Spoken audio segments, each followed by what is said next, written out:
ഒരുപാട് സന്തോഷത്തോടെയാണ് ഇന്നത്തെ വീഡിയോ ചെയ്യുന്നത്. അതിൻ്റെ കാരണം ഈ സന്തോഷത്തിൻ്റെ രഹസ്യം എന്താണെന്ന് നമ്മൾ വീഡിയോയുടെ ലാസ്റ്റ് പറയുന്നുണ്ട് കേട്ടോ. എന്തായാലും അതവിടെ ഇരിക്കട്ടെ, പറയാമല്ലോ. ഇപ്പം ഞാൻ ചെയ്യാൻ വേണ്ടി പോകുന്നത് 2 കിലോ സ്ട്രോബെറി, ഫ്രഷ് സ്ട്രോബെറി വെച്ചിട്ടുള്ള 2 കിലോ കേക്കാണ്. അതിന് 10 ഇഞ്ചിൻ്റെ 10 ഇഞ്ച് മോൾഡാണ് എടുത്തിരിക്കുന്നത്.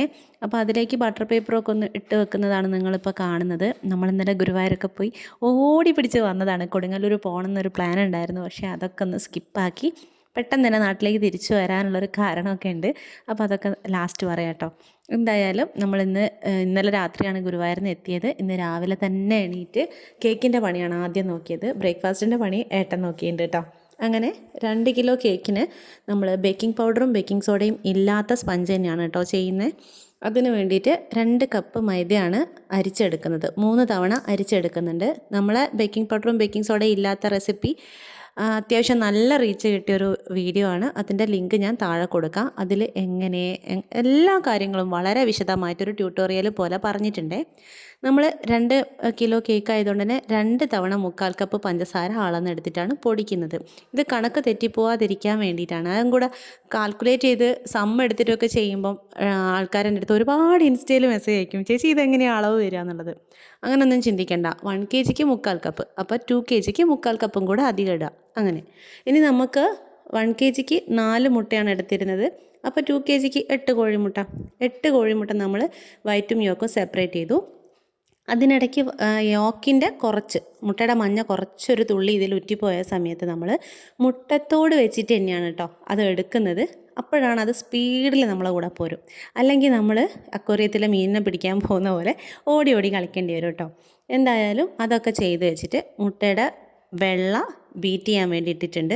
ഫുൾ സ്പീഡിലാണ് കേട്ടോ ബീറ്റ് ചെയ്യുന്നത്. അത് നിങ്ങൾ ഹാൻഡ് ബീറ്റർ വെച്ചിട്ടായാലും സ്റ്റാൻഡ് മിക്സർ വെച്ചിട്ടായാലും ഫുൾ സ്പീഡിൽ ബീറ്റ് ചെയ്യുക, കുഴപ്പമൊന്നുമില്ല. ഒരു ടെൻഷനും ഇല്ലാതെ ചെയ്യാൻ പറ്റുന്നൊരു റെസിപ്പിയാണ് കേട്ടോ അത്. ഇനി നമ്മൾ ആ പൊടിച്ചു വെച്ചിരിക്കുന്ന പഞ്ചസാര കുറേശ്ശെ ആയിട്ട് ഇതിലോട്ട് ചേർത്ത് കൊടുത്തിട്ട് നല്ലോണം വിപ്പിംഗ് ക്രീമിനെ പോലെ തന്നെ അത് സ്റ്റിഫായി വന്നതിന് ശേഷം ഒരു നുള്ളുപ്പും 2 ടീസ്പൂൺ വനില എസൻസും കൂടെ ചേർത്ത് കൊടുത്തു. ഇതൊക്കെ ചേർത്തതിന് ശേഷം നമ്മൾ കോഴിമുട്ടയുടെ മഞ്ഞ കുറേശ്ശെ ആയിട്ട് ചേർത്ത് കൊടുക്കുന്നുണ്ട്.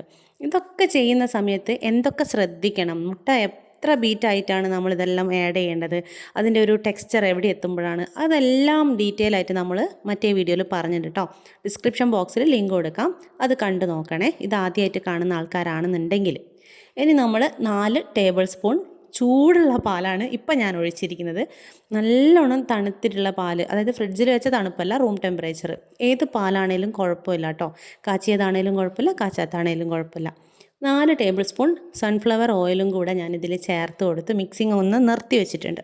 ഇനി ഈ സമയത്ത് നമ്മൾ ഓവൻ ഒന്ന് പ്രീഹീറ്റ് ചെയ്യാണ്.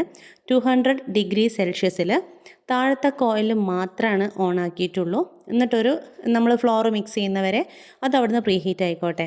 ഈ ഒരു കോയിൽ എങ്ങനെയാണ് ഓൺ ആക്കുന്നത് എന്നൊക്കെ ഉള്ളത് നമ്മൾ ഓവൻ്റെ വീഡിയോയിൽ ഡീറ്റെയിൽ ആയിട്ട് പറയാം കേട്ടോ. എല്ലാ ഓവനും അങ്ങനെയൊന്നുമല്ല, ചില ഓവന് 2 കോയിൽ ഓൺ ആക്കേണ്ടി വരും. നിങ്ങൾ നിലവിലിപ്പോൾ എങ്ങനെയാണോ ചെയ്തുകൊണ്ടിരിക്കുന്നത് അതുപോലെ തന്നെ ചെയ്യാം. ഞാനിവിടെ ഒരു കോയിൽ താഴത്തെ മാത്രമാണല്ലോ ഓൺ ആക്കിയുള്ളൂ വിചാരിച്ചിട്ട് നിങ്ങൾ ഓവൻ സെറ്റപ്പ് നിങ്ങൾ മാറ്റണ്ട. കാരണം ഓവൻ എനിക്ക് ഒരെണ്ണം കൂടെ വീട്ടിലോട്ട് കയറി വന്നപ്പോഴാണ് രണ്ടുപേരുടെയും സ്വഭാവം ഭയങ്കര ഡിഫറെൻ്റ് ആണെന്ന് മനസ്സിലായത്. അത് നമുക്ക് ഡീറ്റെയിൽ ആയിട്ട് വീഡിയോയിൽ പറയാം. ഇനി നമ്മൾ ഈ ഒരു മിക്സിലേക്ക് എടുത്ത് വെച്ചിരിക്കുന്ന മൈദ ഉണ്ടല്ലോ, മൈദ മാത്രമേ ഉള്ളൂ, അതിലൊന്നും ചേർത്തിട്ടില്ല. ബേക്കിംഗ് പൗഡറില്ല, ബേക്കിംഗ് സോഡയില്ല, ഉപ്പില്ല, ഒന്നുമില്ല. ചുമ്മാ 2 കപ്പ് മൈദ എടുത്ത് അരിച്ചു മാറ്റി വെച്ചതാണ് ഈ ഒരു കേക്കിലേക്ക് മിക്സിലേക്ക് ആഡ് ചെയ്ത് കൊടുക്കുന്നത്. ആഡ് ചെയ്ത് കൊടുക്കുന്ന സമയത്ത് ഞാൻ എപ്പോഴും പറയാറുണ്ട്, ലാസ്റ്റിലേക്ക് എത്തുമ്പോൾ കുറച്ച് ടൈറ്റായിട്ട് ഫീൽ ചെയ്യും, ഇത് മിക്സ് ആവുമോ എന്നൊക്കെ തോന്നിപ്പോവും. പക്ഷേ എന്ന് വിചാരിച്ചിട്ട് പിന്നെയും കൊണ്ടുപോയിട്ട് പാലൊഴിക്കരുത്. അങ്ങനെ പാലൊഴിച്ച് ഫ്ലോപ്പായിട്ട് എൻ്റെ അടുത്ത് ചോദിച്ചിട്ടുണ്ട്, ചേച്ചി ഇതെന്താ ഞാൻ ചെയ്തത് ഫ്ലോപ്പായി പോയതെന്ന്. അപ്പോൾ ചോദിച്ച് ലാസ്റ്റാണ് മനസ്സിലാവുക ഇത് ഇവർ ലാസ്റ്റ് ഇങ്ങനെ ടൈറ്റായി എന്ന് തോന്നിയപ്പോൾ പാല് കൊണ്ടുപോയി ഒഴിച്ചിട്ടുണ്ടെന്നുള്ളത്. 1 kgക്ക് 2 ടേബിൾ സ്പൂൺ പാല്, അത് അത്രയും മതി, എങ്ങനെയാണെങ്കിലും അത്ര മതി കേട്ടോ. ഇനി നമ്മളിത് 10 ഇഞ്ചിൻ്റെ മോൾഡിലേക്കാണ് ഒഴിച്ചത്. നന്നായിട്ട് 30 തവണ ഒന്ന് ടാപ്പ് ചെയ്തിട്ടുണ്ട് എയർ ബബിൾസ് പോകാൻ വേണ്ടിയിട്ട്. ഇനി അത് ഓവനിലേക്ക് വെച്ചതിന് ശേഷം 160 ഡിഗ്രി സെൽഷ്യസിൽ 40 മിനിറ്റാണ് കേട്ടോ സെറ്റാവാൻ വെച്ചത്. അത് അവിടെ നിന്ന് ബേക്ക് ആവട്ടെ. ഇനി നമ്മൾ ഈ ഒരു ഫ്രഷ് സ്ട്രോബെറി 2 ബോക്സ് കിട്ടിയിട്ടുണ്ടായിരുന്നു കേട്ടോ. ഇപ്പോൾ സ്ട്രോബെറീൻ്റെ ഒരു സീസൺ ആയതുകൊണ്ട് ഇത് ചെയ്യാമെന്ന് വിചാരിച്ചു. അങ്ങനെ നമ്മൾ ഉപ്പ് അതിൻ്റെ ഇലകളൊക്കെ മാറ്റി കഴിഞ്ഞതിന് ശേഷം കുറച്ച് ഉപ്പും വിനാഗിരി വേണമെങ്കിൽ വിനാഗിരി ചേർക്കാം. എന്നിട്ട് ഫ്ലാസ്കിൽ നിന്ന് നല്ല തിളച്ച വെള്ളം ഒഴിച്ചിട്ടാണ് നന്നായിട്ട് കഴുകിയെടുക്കുന്നത്. അത്രയും അഴുക്കുള്ളൊരു സാധനമായിട്ടാണ് എനിക്കിതിനെ തോന്നാറുള്ളത് കേട്ടോ. നല്ല മണ്ണെല്ലാം കിട്ടും. അങ്ങനെ നമ്മൾ കഴുകിയെടുത്തതിന് ശേഷം ഇതൊന്ന് നുറുക്കിയെടുക്കുന്നുണ്ട്. ഈ ഒരു റെസിപ്പി നമ്മൾ മുമ്പേ ഇട്ടിട്ടുണ്ടായിരുന്നു, പക്ഷേ അതിന് ഞാൻ വോയിസ് കൊടുത്തിരുന്നത് വേറെ കുറച്ച് കാര്യങ്ങളാണ്. റെസിപ്പിയെ പറ്റി ഡീറ്റെയിൽ ആയിട്ട് പറഞ്ഞിരുന്നില്ല. അപ്പോൾ അത് ചെയ്യോ എന്ന് ചോദിച്ചതുകൊണ്ട് ഞാൻ ഇന്ന് എനിക്ക് ഉണ്ടാക്കാൻ പോകുന്ന കേക്ക് ആരും ഓർഡർ ചെയ്തതൊന്നുമല്ല. ഞാൻ എൻ്റെ ഒരു സന്തോഷത്തിന് എൻ്റെ നാട്ടുകാർക്ക് കൊടുക്കാൻ പോകുന്നൊരു കേക്കാണ്. അപ്പോൾ അതിൻ്റെ പേരിൽ എനിക്ക് ഇഷ്ടമുള്ളത് സെലക്ട് ചെയ്യാമല്ലോ. അങ്ങനെയാണ് ഇപ്പോൾ ഈ ഒരു സ്ട്രോബെറി കേക്ക്. അപ്പോൾ നിങ്ങളെയും കൂടെ മനസ്സിലാലോചിച്ചു. അപ്പോൾ പിന്നെ കുഴപ്പമില്ല, നിങ്ങൾക്ക് കാണാമല്ലോ വിചാരിച്ചിട്ട് സ്ട്രോബെറി കേക്കാണ് നമ്മൾ ഉണ്ടാക്കുന്നത്. അങ്ങനെ കഴുകിയെടുത്ത സ്ട്രോബെറി നുറുക്കിയെടുത്തിട്ട് നമ്മളൊരു അടികട്ടിയുള്ള പാത്രത്തിലോട്ട് ഇട്ടതിന് ശേഷം 4 ടേബിൾ സ്പൂൺ പഞ്ചസാര ചേർത്തിട്ട് ഒന്ന് വേവിച്ചെടുക്കുകയാണ് കേട്ടോ. അപ്പോൾ നമ്മൾ കഴിഞ്ഞ തവണ എനിക്ക് ബാക്കി വന്ന ഒരു ഗനാഷ് കണ്ടപ്പോൾ അതെടുത്ത് ഒഴിച്ച് നോക്കിയതാണ് വെറുതെ. അപ്പോൾ അത് നല്ല ടേസ്റ്റ് ഉണ്ടായിരുന്നു. അപ്പോൾ ഞാനിപ്പോൾ ഗനാഷ് സെപ്പറേറ്റ് വേറെ പാത്രത്തിൽ ഉണ്ടാക്കാണ്ട് ഒരു 1/4 കപ്പിലും കുറച്ചധികം ഉണ്ടാവുമായിരിക്കും. കുറച്ച് ഫ്രഷ് ക്രീം ആയാലും അതെ, വിപ്പിംഗ് ക്രീം ആയാലും കുഴപ്പമില്ല, അത് ഇതിലേക്ക് ഒഴിച്ചു കൊടുത്തിട്ടുണ്ട് കേട്ടോ. മിനിമം എന്തായാലും 1/4 കപ്പ് വേണേ. എന്നിട്ട് നമ്മൾ ഗനാഷ് ഉണ്ടാക്കുന്ന സമയത്ത് വിപ്പിംഗ് ക്രീമും പിന്നെ ചോക്ലേറ്റും അല്ലേ, അതേപോലെ മെല്ലോടെ ചോക്ലേറ്റും കൂടെ കുറച്ച് ഗ്രേറ്റ് ചെയ്തിട്ട് കൊടുക്കുന്നുണ്ട്. ഇതിപ്പോൾ ഒരു 2 ബോക്സാണ് നമ്മൾ സ്ട്രോബെറി എടുത്തിട്ടുള്ളത്. അപ്പോൾ അതിനകത്തേക്ക് ഞാനൊരു 100 ഗ്രാം 150 ഗ്രാമിനടുത്താണ് ചോക്ലേറ്റ് എടുത്തിരിക്കുന്നത്. ഒരു 1/2 കപ്പിനും അടുത്തുണ്ടാവും കേട്ടോ. എന്നിട്ട് അത് അവിടെ നിന്ന് വെക്കുന്ന സമയത്ത് ഓവൻ മണിയടിച്ച സമയത്ത് ശരിക്കും കേക്ക് ബേക്ക് ചെയ്യാൻ വെച്ചത് എന്നോട് മറന്നുപോയി. ഞാൻ പെട്ടെന്ന് പേടിച്ചു കരിഞ്ഞു പോയോ എന്നൊക്കെ വിചാരിച്ചിട്ടോ. പക്ഷേ കുഴപ്പമില്ല, 40 മിനിറ്റ് കൊണ്ട് കറക്റ്റ് പെർഫെക്റ്റ് ആയിട്ടുള്ള ടൈമായിരുന്നു. ജസ്റ്റ് ഒരു ഊഹം വെച്ച് ചെയ്ത് നോക്കിയതാട്ടോ. അപ്പോൾ അത് കറക്റ്റായി. പുകയൊക്കെ പോകുന്നുണ്ട്, നല്ല ചൂടുണ്ട്. പക്ഷേ നമുക്ക് ഒട്ടും സമയമില്ല. ഒരു 10-10:30 ആകുമ്പോഴത്തേക്ക് ഒരു ഉദ്ഘാടനം നടക്കാൻ പോവുകയാണ്. അതുകൊണ്ട് ഞാൻ തന്നെ ഇത് ഇങ്ങനെ തന്നെ കൊണ്ടുപോയി ഫാനിൻ്റെ ചോട്ടിൽ വെച്ചിട്ടുണ്ട്. എന്നിട്ട് നമ്മൾ വീണ്ടും ഇത് വന്ന് ലോ ഫ്ലെയിമിൽ ഇട്ടിട്ടാണ് കുറച്ച് നേരം കുക്കാക്കിയത്.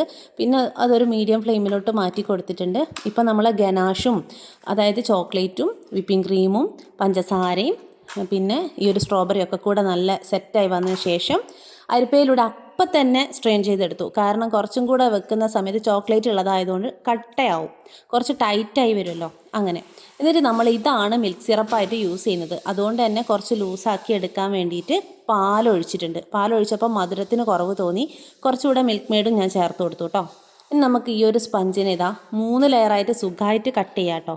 പക്ഷേ ഞാനിവിടെ തൽക്കാലം 2 ലെയറായിട്ടാണ് കട്ട് ചെയ്യുന്നത്. കാരണം എന്താണെന്ന് വെച്ചാൽ ആളുകൾക്ക് അങ്ങനെ ആകുന്ന സമയത്ത് ആ ഒരു മേലത്തെ ലെയറും താഴത്തെ ലെയറും അങ്ങനെ തന്നെ കൊടുക്കാം, അല്ലെങ്കിൽ പിന്നെ അടിയാവും. 3 ലെയറല്ലേ, അതിനെ വീണ്ടും കട്ട് ചെയ്യുന്ന സമയത്ത് അങ്ങനെയൊക്കെ ചിന്തിച്ചിട്ട് ഞാനിതാ 2 ലെയറായിട്ടാണ് ചെയ്യുന്നത്, അത്യാവശ്യം തിക്നെസ് ഉള്ള.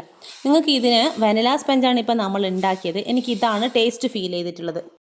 നിങ്ങൾക്കിനി അഥവാ വേണമെന്നുണ്ടെങ്കിൽ സ്ട്രോബെറിയുടെ സ്പഞ്ച് ഉണ്ടാക്കാം. അപ്പോൾ എന്ത് ചെയ്യണമെന്ന് വെച്ചാൽ ബാറ്റർ ഉണ്ടാക്കിയ സമയത്ത് ഒന്നുകിൽ സ്ട്രോബെറീൻ്റെ എസെൻസ് ചേർക്കാം, അല്ലാന്നുണ്ടെങ്കിൽ നമ്മൾ പാല് ചേർത്ത സമയത്ത് അവിടെ മറ്റേ സ്ട്രോബെറിയുടെ ക്രഷില്ലേ, ക്രഷോ അല്ലെങ്കിൽ ഇപ്പം ഉണ്ടാക്കിയ ഈ ഒരു സാധനമില്ലേ, ഇതോ ഏതെങ്കിലും ഒന്ന് പാലിന് പകരം ചേർക്കാം കേട്ടോ.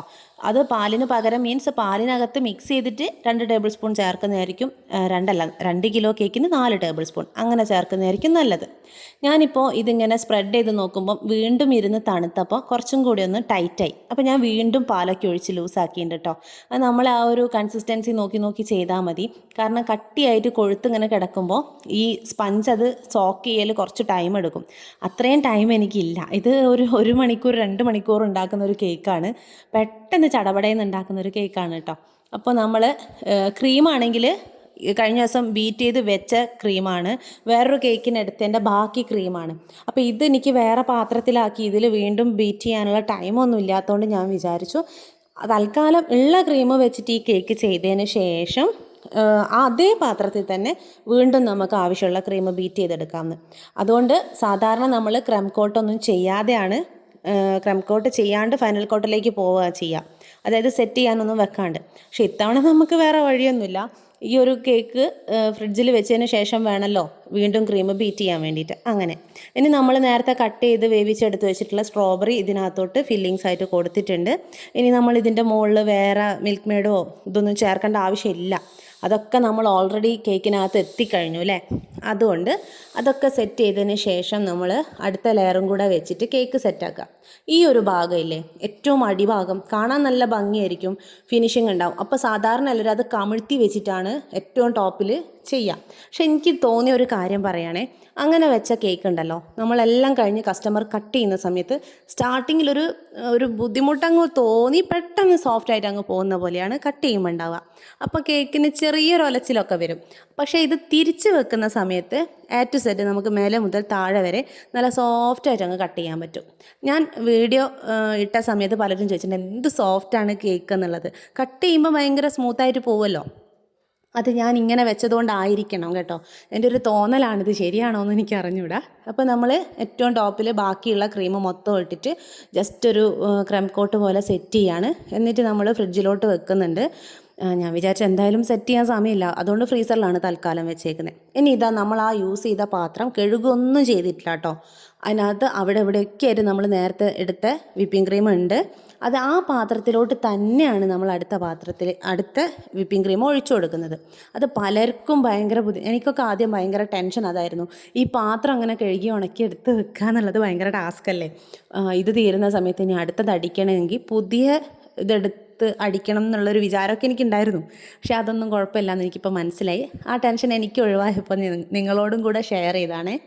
ഇനി നമ്മൾ ക്രം കോട്ട് ചെയ്ത് ഫ്രീസറിൽ വെച്ചിട്ടുള്ള കേക്കാണ്. അതിനകത്ത് ഇതുപോലെ വിപ്പിംഗ് ക്രീം ഒന്ന് സ്പ്രെഡാക്കി കൊടുക്കുന്നുണ്ട്. താഴെ ഒരു ലെയർ, മേലെ ഒരു ലെയർ എന്നുള്ള രീതിയിൽ നിങ്ങൾക്ക് ഏതാണോ ഈസി അതുപോലെ ചെയ്യുമ്പോൾ നമ്മൾ സ്ക്വയർ കേക്ക് ഐസിങ് ചെയ്യുന്നതിൻ്റെ ഒരു ചെറിയൊരു ഡീറ്റെയിൽഡ് വീഡിയോ ഓൾറെഡി ചെയ്തിട്ടുണ്ട്. അത് വേണമെന്നുണ്ടെങ്കിൽ ഇതിൻ്റെ ഡിസ്ക്രിപ്ഷൻ ബോക്സിൽ കൊടുക്കാം, വേണമെന്നുണ്ടെങ്കിൽ ഇനി നിങ്ങൾ വന്നിട്ട് പറഞ്ഞതിന് ശേഷം ഇടുന്ന പോലെ ഞാൻ പറയുന്നത്. എന്തായാലും ഡിസ്ക്രിപ്ഷൻ ബോക്സിൽ ലിങ്ക് കൊടുക്കാം. എന്തിൻ്റെ എന്നറിയോ, വിപ്പിംഗ് ക്രീമിൻ്റെ ഇത് ഐസിങ് ചെയ്യുന്നത്, സ്ക്വയർ കേക്ക് ഐസിങ് ചെയ്യുന്നത്, പിന്നെന്താണ് ബേക്കിംഗ് പൗഡറും ബേക്കിംഗ് സോഡയും ഇല്ലാണ്ട് വനില സ്പഞ്ച് എങ്ങനെയാണ് ചെയ്യുന്നത് ടെൻഷൻ ഫ്രീ ആയിട്ട്. അത് കണ്ടു കഴിഞ്ഞാൽ ഉറപ്പായിട്ട് എനിക്ക് പ്രോമിസ് ചെയ്യാൻ പറ്റും, നിങ്ങളെ ലൈഫിൽ നിങ്ങൾക്ക് ബേക്കിങ്ങിൽ പുതിയൊരു സ്റ്റെപ്പിലേക്ക് കയറിയ പോലെ തോന്നും കേട്ടോ. അത്രയും നല്ല ഈസി ആയിട്ട് ചെയ്യാൻ പറ്റുന്നൊരു റെസിപ്പിയാണ്. ഓക്കെ, അങ്ങനെ നമ്മളിതാ കേക്ക് ഐസിങ് ചെയ്തെടുക്കുകയാണ്. ഇതിൽ ഞാൻ ഈ ഐസിങ്ങിനെ കുറിച്ച് ഡീറ്റെയിൽ ആയിട്ടൊന്നും പറയുന്നില്ലേ, വേഗം ചെയ്ത് കാര്യങ്ങൾ പോവാം. ഒന്നാമത്തത് ഇന്നത്തെ ദിവസം തന്നെയാണ്, ഇത് ചെയ്ത ദിവസം തന്നെയാണ് ഞാനിത് അപ്ലോഡ് ചെയ്യുന്നത്. അപ്പോൾ പിന്നെ അതിൻ്റെ ഒരു തിരക്കും കാര്യങ്ങളും നിങ്ങൾക്ക് അറിയാലോ, അത് ലാസ്റ്റ് നിങ്ങൾക്ക് മനസ്സിലാവും. ഓക്കെ, അപ്പോൾ നമ്മളിത് നന്നായിട്ടൊന്ന് എന്താ പറയുക, കോർണറൊക്കെ സെറ്റ് ചെയ്ത് കേക്ക് എടുക്കുന്നുണ്ട്. ഇനി ഞാൻ പറയട്ടെ എന്താ കാര്യം എന്നറിയോ, നമ്മൾ ഒരിക്കൽ ഷോർട്ട് വീഡിയോ ഇട്ടിട്ടുണ്ടായിരുന്നു. നമ്മളെ വീട്ടിലേക്ക് ടൂ വീലർ, അതായത് ടൂ വീലർ എന്ന് വെച്ചാൽ ഏട്ടന് മാത്രമേ കൊണ്ടുവരാൻ പറ്റുള്ളൂ, അത്രയും പരിചയമുള്ള ഒരാൾക്ക്. അറിയാത്ത ഒരാൾ വന്നു കഴിഞ്ഞാൽ തൊട്ട മുന്നത്തെ വീട്ടിൽ വണ്ടി വെച്ചിട്ട് വേണം നമ്മളെ വീട്ടിലേക്ക് വരാൻ. അപ്പോൾ എനിക്കത് കേക്ക് ഡെലിവറി ചെയ്യാനും എല്ലാത്തിനും ഈ പുതിയ വീട്ടിലേക്ക് വന്നതിന് ശേഷം ഭയങ്കര ബുദ്ധിമുട്ടായിരുന്നു. അതുകൊണ്ട് മഴയാണെങ്കിൽ പിന്നെ പറയുകയും വേണ്ട, നമ്മളൊരു കടൽ കടന്നിട്ട് അക്കരെ കടന്നിട്ട് കേക്ക് കൊടുക്കുന്ന പോലെയൊക്കെയാണ് സെയിൽ ചെയ്തുകൊണ്ടിരുന്നത്. പക്ഷേ ഇത് പെട്ടെന്ന് ഒരു തീരുമാനം എടുത്തിട്ട് 35 വീടിനടുത്തോളം ആളുകൾ നമുക്ക് സ്ഥലമൊക്കെ അഡ്ജസ്റ്റ് ചെയ്ത് തന്ന്, ആരും തമ്മിലൊരു പരസ്പര പ്രശ്നങ്ങളോ വാക്തർക്കങ്ങളോ ഒന്നുമില്ലാണ്ട് നല്ല സുഖസുന്ദരമായിട്ട് 2 മാസം കൊണ്ട് നമുക്ക് വഴി സെറ്റായി. ആ പണി തുടങ്ങിയതിന് ശേഷം ഒറ്റ ദിവസം കൊണ്ട് നമ്മൾ വീട്ടുമുറ്റത്ത് കാറെത്തി, ഹിറ്റാച്ചിയൊക്കെ കയറി. ഭയങ്കര സന്തോഷമായിരുന്നു. കാരണം ഇതൊന്നും ഈ ഒരു അടുത്ത കാലത്തൊന്നും നടക്കുന്ന കാര്യമായിട്ടല്ല മനസ്സിൽ വിചാരിച്ചത്. എങ്ങോ കിടന്ന് എത്രയോ എനിക്കൊക്കെ പ്രായമായി മുതുക്കിയായിട്ട് അപ്പോഴൊക്കെ നടക്കുള്ളൂ എന്ന് വിചാരിച്ചൊരു കാര്യമാണ് കണ്ണടച്ച് തുറക്കുന്നതിന് മുന്നേ സംഭവിച്ചത്. ലോ ഓഫ് അട്രാക്ഷൻ്റെ ഒരു റിസൾട്ട് പറയൂലേ നമ്മൾ, എൻ്റെ ലൈഫിൽ ഞാനത് എക്സ്പീരിയൻസ് ചെയ്ത കാര്യങ്ങളിൽ ഏറ്റവും ഭയങ്കര വണ്ടറായിട്ട് എനിക്ക് ഫീൽ ചെയ്തൊരു കാര്യമാണ് കേട്ടോ. നമ്മൾ കഴിഞ്ഞ ദിവസം ഈ ബ്രഹ്മമുഹൂർത്ത വിളക്ക് വെക്കുന്ന കാര്യങ്ങളൊക്കെ പറഞ്ഞില്ലേ, അതിൻ്റെ ഒരു റിസൾട്ടാണ് ഈ ഒരു വഴി. എനിക്ക് എൻ്റെ അനുഭവത്തിൽ എനിക്കത് ഉറപ്പിച്ച് പറയാൻ പറ്റും. പക്ഷേ അത് എൻ്റെ ഒരു പ്രാർത്ഥന കൊണ്ട് മാത്രമല്ല നടന്നത് കേട്ടോ. ഈ ഒരു നാട് മൊത്തവും അത് ആഗ്രഹിക്കുന്നുണ്ട്, നിരന്തരം അതിനു വേണ്ടി പരിശ്രമിക്കുന്നുണ്ട്. ഒക്കെ ആണെങ്കിലും ഞാൻ ഈ വിളക്ക് വെച്ചപ്പോഴാണ് അത് നടന്നത്. അങ്ങനെ നോക്കുമ്പോൾ എനിക്കത് അതിൻ്റെ റിസൾട്ടായിട്ട് ഫീൽ ചെയ്യുമല്ലോ. ഓക്കെ, അപ്പോൾ നമ്മൾ ഇത് പറയാൻ വിട്ടുപോയി. കേക്കിന് മുകളിൽ നമ്മൾ കുറച്ച് ക്രീം എടുത്തിട്ട് അതിനകത്ത് നീല കളർ മിക്സ് ചെയ്തു. ജസ്റ്റ് ഇങ്ങനെ അവിടെ അവിടെയൊക്കെ ആയിട്ട് സ്പ്രെഡ് ചെയ്ത് കൊടുത്തതിന് ശേഷം ഇങ്ങനെ ആക്കി കൊടുത്തു. അപ്പോൾ അതൊരു ആകാശത്തിൻ്റെ ഇതൊക്കെ തോന്നുന്നുണ്ടായിരിക്കും അല്ലേ. അങ്ങനെ താഴത്ത് ഭൂമി മേലെ ആകാശം എന്നൊക്കെ തോന്നിക്കുന്ന എൻ്റെ മനസ്സിൽ അങ്ങനെയൊക്കെയാണ്. കേക്കിൽ അത് വന്നോന്നുള്ളത് നിങ്ങൾ പറഞ്ഞാൽ മതി കേട്ടോ. എന്നിട്ട് നമ്മളതിൽ ഇത് റോഡാണല്ലോ നമുക്ക് വന്നിട്ടുള്ളത്. അപ്പോൾ ആ ഒരു റോഡിൻ്റെ ഉദ്ഘാടനമാണ് ഇന്ന് നടക്കാൻ പോകുന്നത്. അപ്പം ഞാൻ വിചാരിച്ചെന്നാൽ പിന്നെ തീം റോഡായിക്കോട്ടെ. നമ്മളെ വീട്ടിലേക്ക് വരുന്ന അതേപോലെ തന്നെ ഒരു കർവ് കഴിഞ്ഞിട്ടാണ് നമ്മളെ വീട്. ആ കർവിൻ്റെ ഇപ്പുറത്താണ് ജിത്തൂസ് ഡാൻ വീട് ഇരിക്കുന്നത്. ജിത്തൂസ് ഡാൻ എന്നല്ല കേട്ടോ, സരസ്വതി നിലയം എന്നാണ് വീട്ടിൻ്റെ പേര്. അങ്ങനെ റോഡെല്ലാം ഞാൻ സെറ്റ് ചെയ്ത് എന്നിട്ട് കുറുളിക്കുനി എന്നുള്ളൊരു നമ്മൾ നെയിം ബോർഡൊക്കെ വെക്കൂലേ, അതുപോലെ അത് റോഡിൻ്റെ പേരാണ് കേട്ടോ. അത് പണ്ട് പണ്ടേയുള്ള ഇവിടുത്തെ ഒരു നാട്ടിൻപുറത്തെ പേരാണ് കുറുളിക്കുനി പ്രദേശം അങ്ങനെയാണ് പറയാം. അപ്പോൾ അതിൻ്റെ ഒരു ബോർഡ്, റോഡിൻ്റെ ഒരു നെയിം ബോർഡ് വെക്കുന്നുണ്ട് ഒക്കെ. അപ്പോൾ ബാക്കിയുള്ള ക്രീമിലേക്ക് കുറച്ച് പച്ച കളറ് ആഡ് ചെയ്തിട്ട് നമ്മൾ മറ്റേ ഗ്രാസ് നോസിലില്ലേ, ഈ നോസിലുണ്ടല്ലോ, ഞാൻ കറക്റ്റ് വീഡിയോയിൽ ഇങ്ങനെ കാണിച്ച് ഭയങ്കര ഡയലോഗൊക്കെ അടിച്ചിട്ടുണ്ടായിരുന്നു. പക്ഷെ അത് റെക്കോർഡ് ആവുന്നില്ല എന്നുള്ളതായിരുന്നു ഇതിൻ്റെ പ്രശ്നം. അത് റെക്കോർഡായില്ല ഗൈസ്, അത് പോയി, പിന്നെ പറഞ്ഞിട്ട് കാര്യമില്ലല്ലോ. അങ്ങനെ ഗ്രാസ് നോസിലിട്ടിട്ടാണ് നമ്മളിത് ഈ ഒരു വർക്ക് ചെയ്യുന്നത്. ഗ്രാസ് നോസിലൊന്നും ഇല്ലെങ്കിൽ പ്രശ്നമൊന്നുമില്ല കേട്ടോ. ഇനി പൈപ്പിംഗ് ബാഗ് ഇല്ലെങ്കിലും പ്രശ്നമൊന്നുമില്ല. മിൽമയുടെ പാക്കറ്റോ എന്തെങ്കിലും ഉണ്ടെങ്കിൽ അതിലിടുക. എന്നിട്ട് അറ്റം കൂർത്തെടുത്ത് ചെറിയൊരു ഹോളിട്ട് കൊടുത്തിട്ട് ഇങ്ങനെ ഓരോന്നായിട്ട് വലിക്കണമെന്നേ ഉള്ളൂ. ഇത് ഒരുമിച്ച് കുറേ പുല്ല് പൊന്തി വരുന്നതിന് പകരം നിങ്ങൾ ഓരോരോ പുല്ലായിട്ട് നട്ടു കൊടുക്കണം, അത്രയേ ഉള്ളൂ. ഇനി നമ്മൾ റോഡിൻ്റെ നടുവിൽ ഇങ്ങനെ സെപ്പറേഷൻ ഇല്ലേ, അത് ആ വൈറ്റ് കളർ, അതിനെന്താ പറയുക, അതുണ്ടാക്കാൻ വേണ്ടിയിട്ട് കുറച്ച് വെള്ള ഫോണ്ടൻ്റെ അടുത്ത് പരത്തി റിബൺ പോലെ കട്ട് ചെയ്തിട്ട് ഇതിനകത്ത് ഇങ്ങനെ വെച്ച് കൊടുക്കുന്നുണ്ട്, റോഡിൻ്റെ ഫീല് കിട്ടാൻ വേണ്ടിയിട്ട്. മോനോട് ഞാൻ കുറേ ചോദിച്ചിട്ടുണ്ടായിരുന്നു അവൻ്റെ കാർ എനിക്ക് തരുമോ. കുഞ്ഞി കാറുണ്ടായിരുന്നു കേട്ടോ, കുറേ നമ്മളെ ചെറുത് ടൈനി അങ്ങനത്തെ സാധനമല്ലേ, അത് ഇതിന് മുകളിൽ വെക്കാൻ തരുമോ, കാരണം കേക്ക് മുറിച്ച് കഴിഞ്ഞാൽ നിനക്ക് തന്നെ എടുത്ത് തരാടാ, നമ്മളെ വഴിയല്ലേ. പക്ഷെ തന്നില്ല. അവന് ഇഷ്ടപ്പെടാത്ത കുറച്ച് കാറൊക്കെ ഉണ്ട്, അത് ഈ കേക്കിനെ കാട്ടി വലുതാണ്. അപ്പോൾ അതൊന്നും എനിക്ക് വെക്കാൻ പറ്റില്ല. കാറൊക്കെ ഉണ്ടായിരുന്നെങ്കിൽ ഒരു സൈഡിൽ കാറൊക്കെ വെച്ചാൽ അടിപൊളി ആയേനെ. കുഴപ്പമില്ല, ഇതും നന്നായി എന്നാണ് എനിക്ക് തോന്നിയത്. അങ്ങനെ നമ്മൾ പേരെഴുതി കൊടുക്കുന്നുണ്ട്, കുറുളിക്കുനി റോഡ്. പറയുമ്പം തെറ്റിപ്പോകണ്ട കേട്ടോ, കുറുളിക്കുനി റോഡ്, ഇതാണ് റോഡിൻ്റെ പേര്. അപ്പോൾ അത് നമ്മളൊരു നെയിം ബോർഡ് പോലെ സെറ്റാക്കി അവിടെ വെച്ച്. ശരിക്കും റോഡിൻ്റെ മുകളിൽ അങ്ങനെ ഒരു ബോർഡ് ഉണ്ട് കേട്ടോ. അപ്പോൾ അതേപോലെ തന്നെ ഇവിടെയും ഞാൻ വെച്ച്. എന്നിട്ട് ഞാൻ അതിൻ്റെ ഉള്ളിൽ കൂടെ എൻ്റെ ഒരു സ്വാർത്ഥ താല്പര്യം ചെയ്തത് എന്താണെന്ന് വെച്ചാൽ, ആ റോഡ് കഴിഞ്ഞിട്ട് നമ്മളെ വീട് എവിടെയാണോ ഏകദേശം ആ ഒരു ലൊക്കേഷനിൽ കൊണ്ടുപോയിട്ട് ജിത്തൂസ് ഡാനിൻ്റെ പ്രിൻറ്റഡ് ഫോട്ടോ ഉണ്ടായിരുന്നു, അത് കട്ട് ചെയ്തിട്ട് നമ്മളെ ബോർഡും കൂടി അവിടെ അങ്ങ് വെച്ചെടുത്ത്.